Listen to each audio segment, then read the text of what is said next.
Standard 7th इयत्ता 7वी सामान्य विज्ञान cell structure and micro organisms पेशी रचना व सूक्ष्मजीव.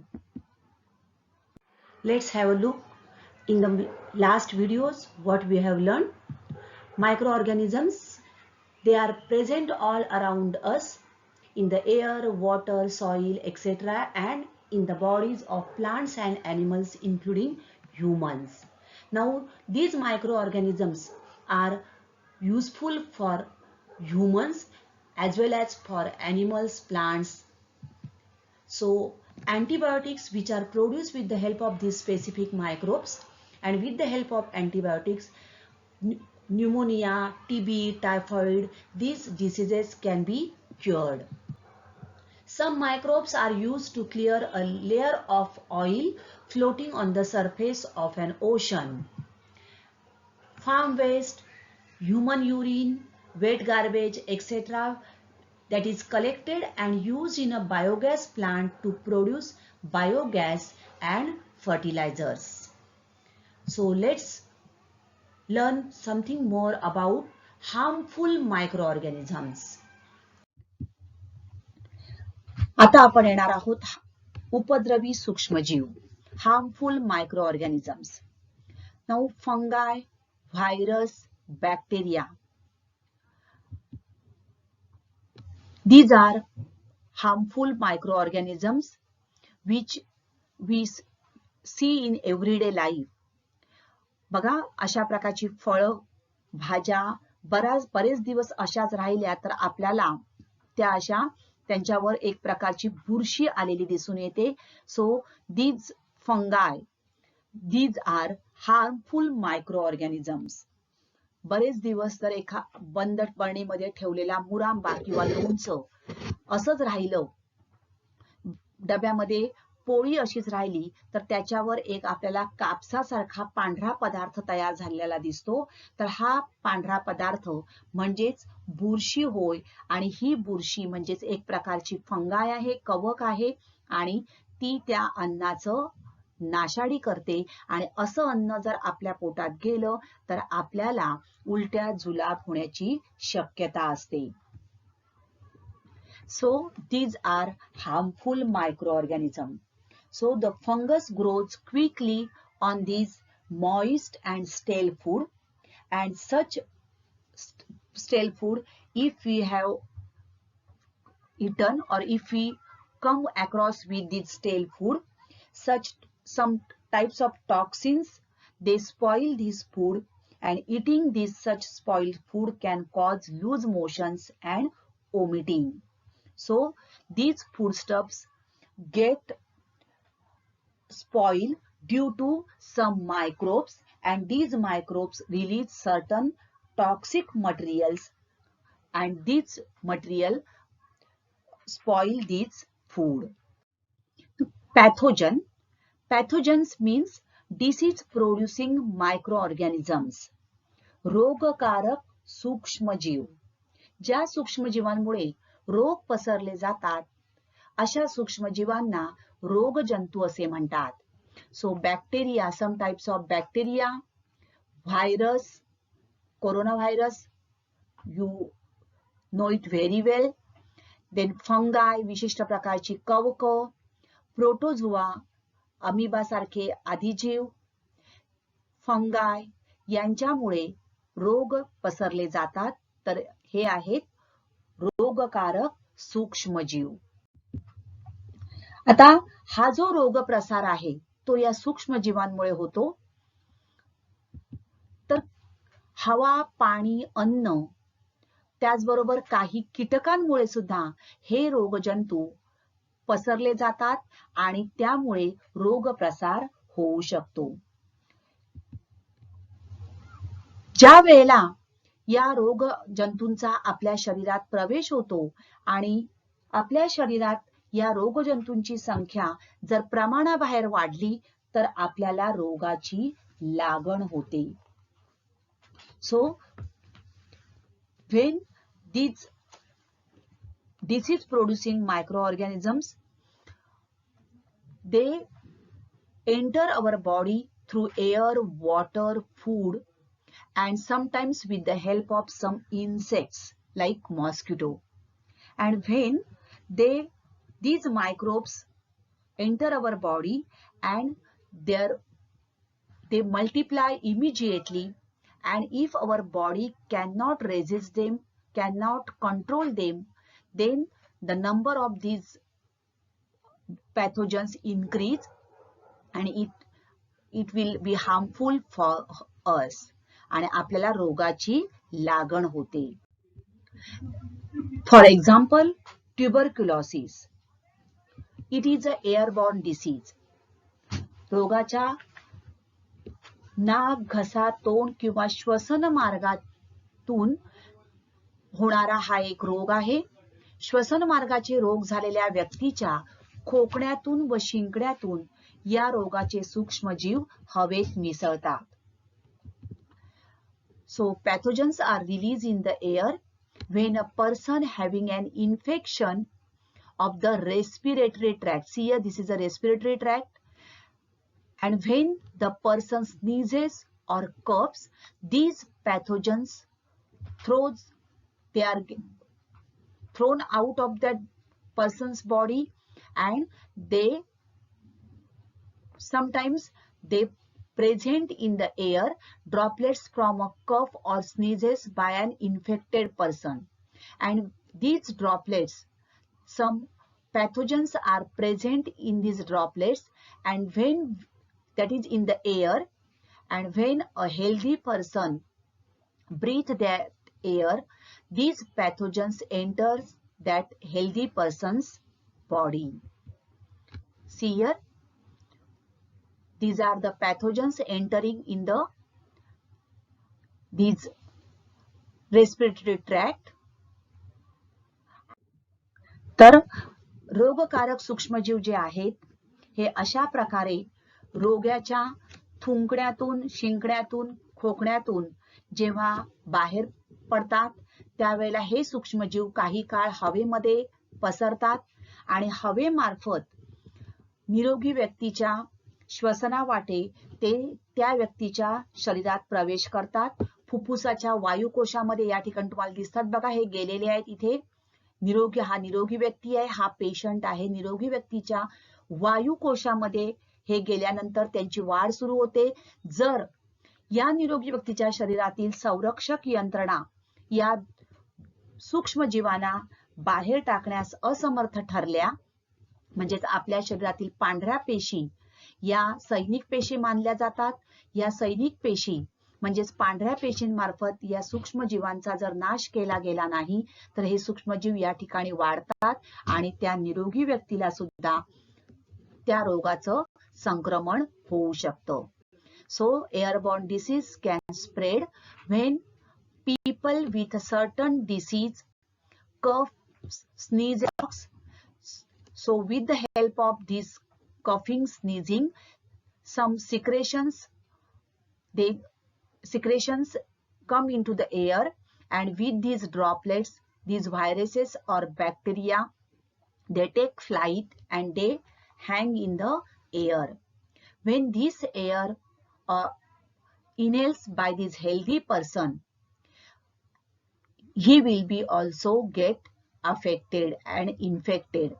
If that healthy person, he can overcome with these bacteria, means his body, if that healthy person's body can control these bacteria, then he can be cured. But if the TB bacteria are not destroyed by this healthy person's body, his body will be also get infected. See here, key difference in transmission, droplet and airborne diseases. Remember, coughs and sneezes can spread droplets of saliva and mucus. ज्यावेळेला आपण खोकतो त्यावेळेला हे जे droplets आहेत त्यामधून बाहेर पडणारे हे सूक्ष्म जीव हवेमध्ये राहतात आणि अशा प्रकारे मग ते हवेमधून निरोगी व्यक्तीच्या शरीरात जाऊ शकतात. हे बघा, this is a lungs and these are airborne diseases. They are connected with lungs.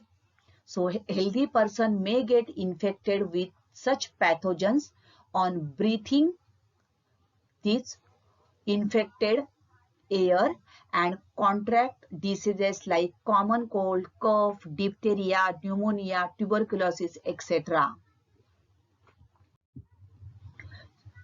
Next, contaminated food or water. Due to contaminated food or water, we may fall ill with diseases of the alimentary canal like amoebiasis, typhoid, cholera, hepatitis, gastro, etc. बघा, अशुद्ध पाण्यामार्फत पसरणारे हे रोग आहेत. त्याचबरोबर माशी सुद्धा अशा प्रकारे अन्नामधून वेगवेगळ्या अन्ननलिकेच्या रोगांचा प्रसार करू शकते. रुग्णाच्या विष्ठेतून बाहेर टाकले जाणारे रोगजंतू, पिण्याच्या पाण्यातून किंवा जेवणाच्या भांड्यातून अस्वच्छ हातामार्फत हे जंतू जठर, आतडे यामध्ये प्रवेश करून वाढतात. तर अशा प्रकारे टायफॉइड, कॉलरा, कावीळ, गॅस्ट्रो हे अन्ननलिकेचे रोग हे या दूषित पाण्यामार्फत, अस्वच्छ हात, दूषित पाणी, दूषित अन्न यांच्या मार्फत होऊ शकतात. काही रोग कीटकांमार्फत पसरले जातात. Microbes that cause diseases like malaria, dengue, elephantiasis, yellow fever, chikungunya, Zika fever, etc.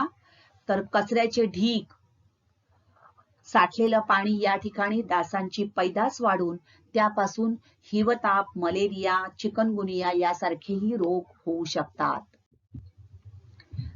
आणि त्यासाठी आपण काय केलं पाहिजे? सगळ्यात महत्त्वाचं म्हणजे खोकताना किंवा शिंकताना तोंडावर रुमाल धरावा. Cover your mouth and nose with a tissue when you cough or sneeze. Always wash your hands before and after preparing food or eating. त्याचबरोबर पाणवठ्यावर आंघोळ करणे, कपडे धुणे यासारख्या गोष्टी टाळाव्यात. Always boil water. पाणी नेहमी उकळून प्यावे. सार्वजनिक ठिकाणी पाण्याचा वापर करताना ब्लीचिंग पावडरचा किंवा पोटॅशियम परमॅंगनेटचा वापर करावा. पाणी स्वच्छ भांड्यात साठवून ठेवावे, ते झाकून ठेवावे. Store water in a clean container. Drink only filtered and boiled water. अन्न पदार्थांमार्फत रोग प्रसार होतो, त्यासाठी अन्न पदार्थ कधी उघडे ठेवू नये. उघड्यावरचे अन्न पदार्थ खाऊ नये. अन्न नेहमी झाकून ठेवावे. शक्यतो अन्न नेहमी ताजे व झाकलेले आणि गरम असे अन्न खावे. Consume warm and home cooked foods while avoiding street foods. भाज्या, फळे नेहमी धुवून घ्याव्यात. त्याचबरोबर त्या नेहमी झाकून ठेवाव्यात. अन्न पदार्थ नेहमी झाकून ठेवावे.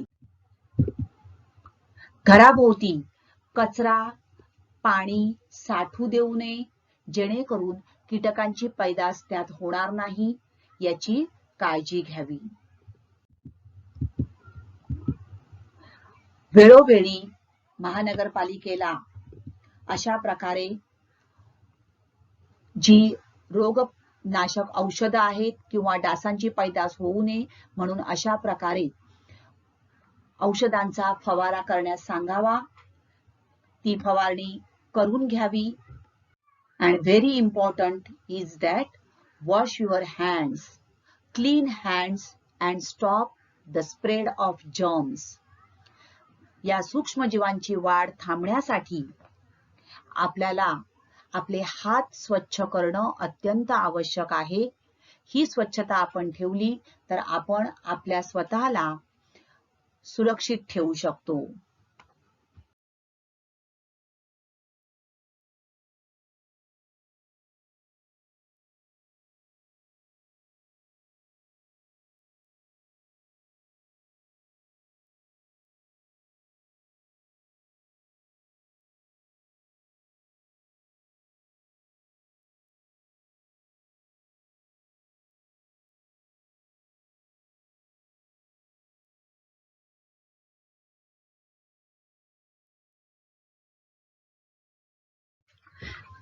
Now, dear students, bacteria don't grow below 0 degrees Celsius.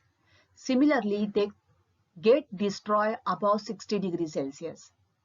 And therefore, from 15 to 60 degrees Celsius, that is 60 to 140 degrees Fahrenheit, this temperature range is considered the danger zone for us, but it is a very good zone for bacteria because at this temperature bacteria grow quickly. They grow rapidly at these temperatures, and therefore this is a temperature danger zone. Some bacteria will grow well slightly below or above this range. See here, this is called as danger zone. तर एखादा सूक्ष्मजीव जेव्हा शरीरात आपल्या शिरतो आणि आपली जर रोगप्रतिकारक क्षमता चांगली असेल तर आपल्या शरीराचं तापमान वाढते, म्हणजेच आपल्याला ताप येतो बघा. ताप येतो म्हणजेच काय होतं तर आपल्या शरीराचं तापमान वाढतं, कारण त्या रोगजंतूला नाहीसा करण्यासाठी आपल्या शरीरातील ती रोगप्रतिकारक क्षमता जी आहे ती तयार होत असते. प्रतिजीवी तयार होत असतात आणि या प्रतिजीवांमार्फत रोगजंतूंचा नाश केला जातो. हे बघा या ठिकाणी दिसते तुम्हाला, अशा प्रकारे हे रोगजंतू तयार आले तर आपल्या शरीरातील काही पेशी, त्यातल्या पांढऱ्या पेशी त्या रोगजंतूवर हल्ला करतात. This is a good one, this is a bad one.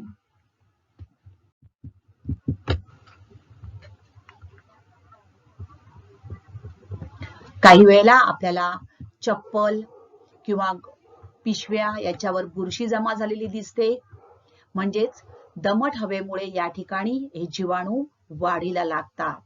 कालांतराने हे सूक्ष्मजीव या चामड्याचं नुकसानही करू शकतात. तर जुने रबर, कागदी नोटा यांच्यावर सुद्धा अशा प्रकारे आपल्याला बुरशीसारखा पदार्थ तयार झालेला दिसून येतो. हे एक पझल तुम्हाला दिलेला आहे. With the help of these clue words complete this puzzle. काही आडवे शब्द आहेत, काही उभे शब्द आहेत. With the help of microorganisms, garbage gets converted, having well-defined nucleus, and medicines which destroy the pathogens. These are the across words and downwards word. These are the clues. See here, this is the answer. Microorganisms gets converted into compost. Okay. Next, having well-defined nucleus, eukaryotic, medicines which destroy pathogens, that is antibiotics.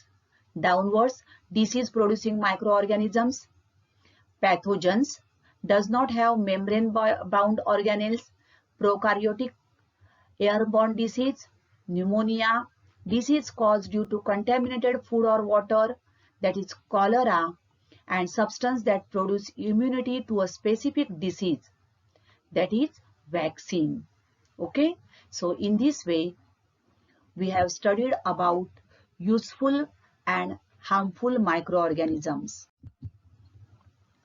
So dear friends, go through the video again, read the lesson and take care. Stay home, stay healthy. Thank you.